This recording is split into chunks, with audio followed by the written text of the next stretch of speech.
Número 7. Esencia. Cuentan las reinas del mito que vino ahogada y gritó.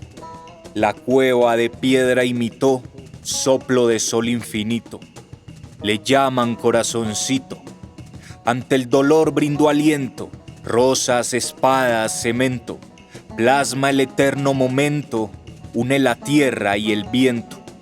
Le llaman el pensamiento. Es la caricia de un verso, es movimiento, universo. Es el sonido diverso, la luz, palastres adversos. Le llaman cuerpo.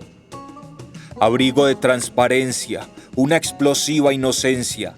Camino de contundencia, un código de presencia. Le llaman cultura, le llaman esencia. Esencia.